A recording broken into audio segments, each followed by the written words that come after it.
Lalo film, ઐતિહાસિક film, એ મિત્રોને એકવાર તાળીઓના ગડગડાથી વધાવો.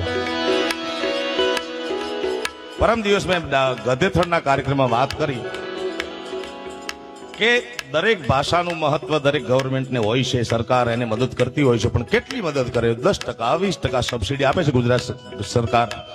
કોઈ ફિલ્મને 20%, કોઈને 40%, કોઈને 50%, બહુ સારી હોય તો 70%. કાં કોઈ તમને ફાઇનાન્સર મળી જાય, કોઈ પ્રોડ્યુસર મળી જાય. પણ લોક સંગીતનો એક દુહો છે સાહેબ, માથું કૂટે માનવી ત્યારે વીઘો એક માંડ પવાય. અંકિત સાંભળજે આ વાત. આ મિત્રો લાલો ફિલ્મના બધા મિત્રો મારી પાસે ગીત રેકોર્ડ કરવા આવ્યા. મેં 2 વાર એ લોકોને પાછા મોકલ્યા, પૂછો એમને, કારણ કે ગીત બરાબર હતું નહીં. મારો આત્મા એ મને એમ ન કે હું પૈસા લઈને ગાઈ લઉં પછી ચાલવું હોય તો ચાલે. નામ તો જોડાયેલું છે ને સાહેબ, આટલા વર્ષો નાખ્યા છે, આપના પ્રેમ થકી નામ બન્યું છે, પછી ગમે એમ લોટમાં લીટા કરી. હા, ધન્યવાદ. રામ કિસી કો ઈ પેલા વાત કરી દઉં. ઘણા કલાકારો, બધાને પ્રણામ છે મારા પૂર્વ સૂર્યોને, પણ કલાકારોના એકદમ બ્લાસ્ટ મળી જાય અને પછી જો કંઈક પાછું પડી જતું હોય, ઓછું થતું હોય, તો એમાં ઓડિયન્સ જવાબદાર નથી, કલાકાર પોતે જવાબદાર છે. કારણ કે રામ કિસી કો મારે નહીં, એસો પાપી નહીં મેરો રામ, અપને આપ મર જાત હૈ કરકે કુડે કામ. તમારું સમાજમાં, કલાકારમાં રાજ સાંભળવા જેવી બાબત છે કે નામ થાય પછી તમારી જવાબદારી વધી જતી હોય છે. નામ થાય એટલે રોજ તમારે સક્સેસ થવું પડે. અમારે દરરોજ પરીક્ષા હોય સાહેબ, દરરોજ અમારે સફળ થવાનું, દરરોજ પાસ થવાનું. ને ફૂલ્લી પાસ થાય તો સારું હાલે, માપે હોય તો માપે હાલે. હા, એટલે એ લોકો મને પૈસા આપવા રેડી હતા. એ જુનાગઢ થી, કોઈ સુરત થી આવ્યા હતા. જો મારે ખાલી લોટમાં લીટા કરવા તો હું ગાઈને સીધું મૂકી દેતી, પણ મેં એમને 2 વાર પાછા મોકલ્યા. એમનો સંગીતકાર લગભગ ઓસ્ટ્રેલિયા છે ને, એને ફોન કર્યો. મેં કીધું આમાં આટલા તમે તફાવત કરો તો મને મજા આવે. કારણ કે સ્થાયી અંતરાનો ગ્રાફ બનવો છે ને, પિક્ચરનો ગ્રાફ બનવો જોઈએ, ગીતનો. એ ગ્રાફ બનાવ્યો ને ઠાકરની એવી દયા થઈ મારા બાપ. એટલે હું ઈ કહેતો હતો કે માથું કૂટે માનવી ત્યારે વીઘો એક માંડ પવાય. અરે રઘુવીર રીજે રાજડા તો જ નવખંડ લીલો થાય. ગુજરાતી ફિલ્મ જગતના ઇતિહાસમાં અત્યાર સુધી સૌથી વધુ ઝીલાયેલું, સૌથી વધુ પ્રેમ પામેલું ને સૌથી વધુ આર્થિક ઉપાર્જન કરનારું આ પહેલું ફિલ્મ છે લાલો. એના મિત્રોને તાળીઓના ગડગડાથી વધાવો. 50 કરોડની તો પાર થઈ ગયા. ઉભા થાવ. ધન્યવાદ, ધન્યવાદ. 50 કરોડ ને પાર થઈ ગયું. હજી મને એમ લાગે 100 કરોડ થશે. મારી એવી ઈચ્છા, આશા અને પ્રાર્થના બધું છે.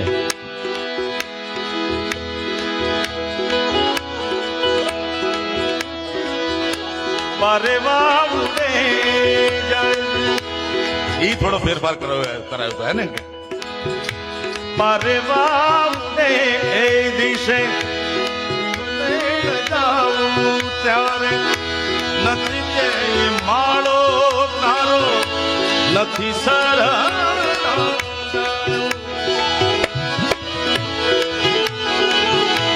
મારે વાવને એ દિશે દીવડા તારે ના જાઉં, નથી જાય માળો તારો નથી સારા. બાકી તો બધું એ ખોટું,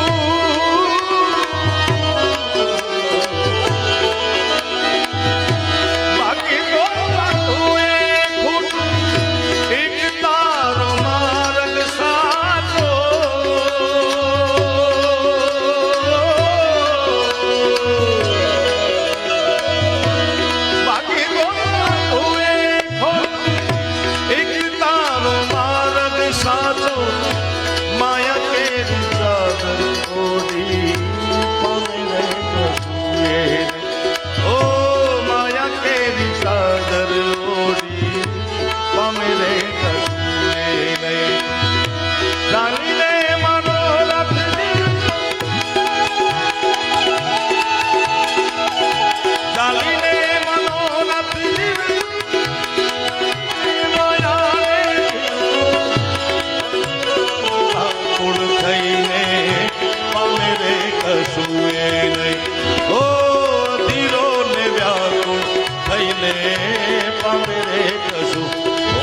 તમે ભજી લો ને દિન રાત લાલા ને તમે ભજી લો ને કૃષ્ણ સદા સહાય હે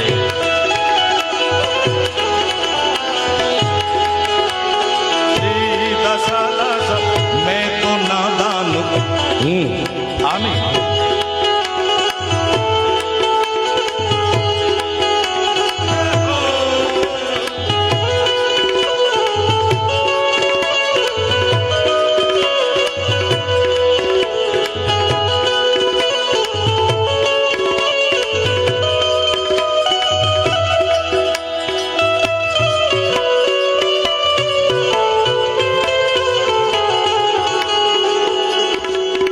मेरे ढोल मेरे प्यार के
ઘણા બધા બહેનો દીકરીઓની હાજરી છે મને લાડકીની ફરમાઈશ એક મિત્ર ક્યારના મોબાઈલ ઊંચું કરી દેખાડે મારી સુરતા ભંગ કરે છે પણ કાંઈ વાંધો નહીં ફરમાઈશ તો એના થકી જ થયો ને પણ લોક સંગીતની આ અમૂલ્ય રચના છે મારા બાપ કારણ કે લોક જીવને બહુ ઝીણી ઝીણી વાતો જોઈ છે દીકરો જન્મે કે દીકરી જન્મે દીકરો જન્મે બાપને યાચક બનાવે છે તમે સાંભળજો મારી વાત દીકરો જન્મે બાપને યાચક બનાવે કઈ રીતે કે મિલિયોનર હોય કરોડોપતિ રૂપિયા નાખે માગ ન હોય પણ ઈ ગગો 22 વર્ષનો થાય ત્યારે એને પરણાવવા તો કન્યા માગવા જવું પડે દીકરો જન્મે બાપને યાચક બનાવે અને દીકરી જન્મે બાપને દાતાર બનાવે છે ભલે હાવ ફાટેલ ઝૂંપડામાં બાપ રહેતો હોય આખી જિંદગી દરમિયાન આખા જીવન દરમિયાન એક પણ રૂપિયાનું દાન ન કરી શકે પણ હિન્દુ શાસ્ત્રમાં સનાતન ધર્મમાં કન્યાદાનથી મોટું કોઈ દાન નથી એટલે દીકરી જન્મે બાપને દાતાર બનાવે છે જન્મતા વેદ ત્યારે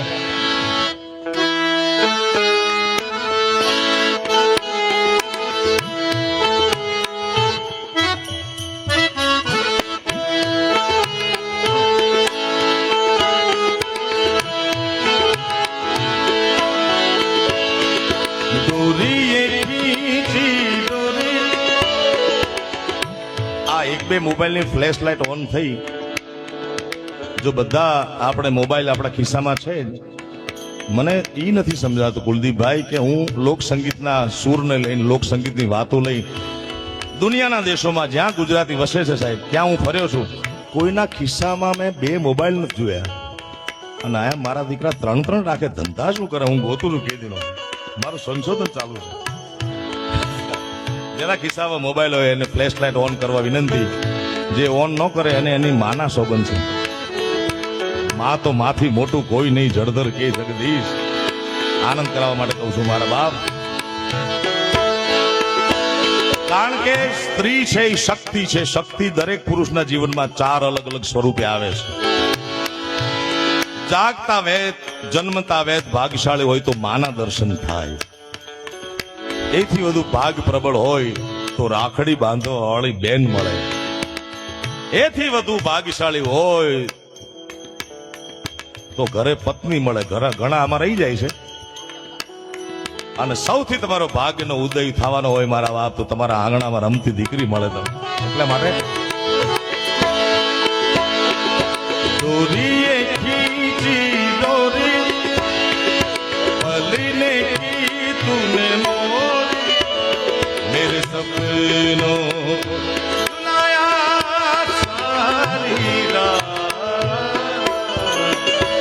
भले बगिया तेरी छोड़ी भले निंदिया तेरी छोड़ी बस इतनी सी बात तो रखियो मेरी बात तेरी लाड़की में तेरी लाड़की में तेरी लाड़की में सुनूंगी ना तेरा साथ तेरी लाड़की में तेरी लाड़की में तेरी लाड़की में सुनूंगी ना तेरा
મોબાઈલ મૂકી દીધો ચાલુ રાખો ચાલુ આમ તો આખો દી કારણ વગરની બેટરી બાળો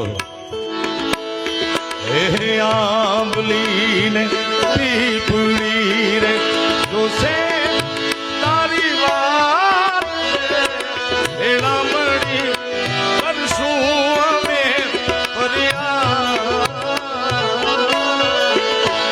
મારી લાડકી ને ભણી મારી દીકરી રે એ મીઠુડી અમે જોશું રે તારી વાત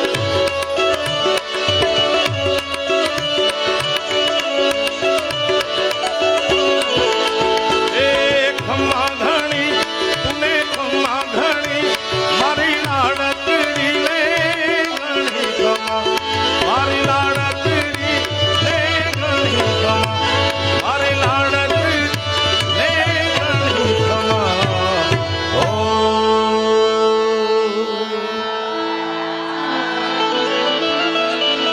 પ્રેમથી બોલો દ્વારિકાધીશની. હવે આપણે થોડી વાર માટે ભરતદાન ગઢવીને સાંભળીએ, પછી મારે ઘણા બધા ગીતો ગાવા છે. હજી તો રસિયો રૂપાળો રંગ રે લીલો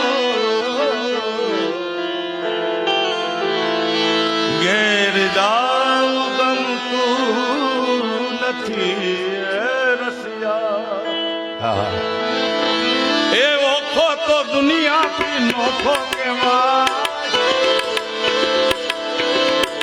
એ દ્વારિકાનો નાથ મારો રાજા રણછોડ છે, એને મને માયા માયા માયા. પ્રેમથી બોલો દ્વારિકાધીશની. હજી ઘણા બધા ગીતો ગાવાના છે. સૈયા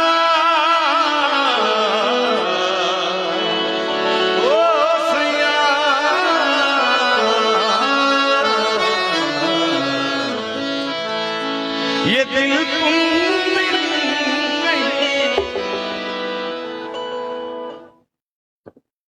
एक कड़ी गावाला ओ ये दिल तुम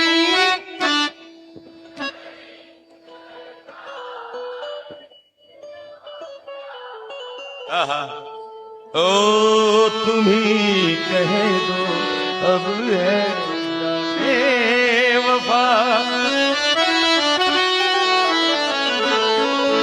લૂટે દિલ. આ ગીતો સાંભળવાના દિલ લૂંટાવા નહીં દેવાનું બહુ અમૂલ્ય છે ભાઈ. હા, તમે ગામના શેરીમાં 3-3 વાર ધીમા દિલ ખોઈને બેહો. મારા બાપ પ્રેમ કરો તો તમારા પરિવારને પ્રેમ કરો, તમારા મિત્રોને પ્રેમ કરો. જે તમારા પડછાયામાં છે, તમે જેના પડછાયામાં છો કે તમારા છાયામાં જે છે એને પ્રેમ કરો.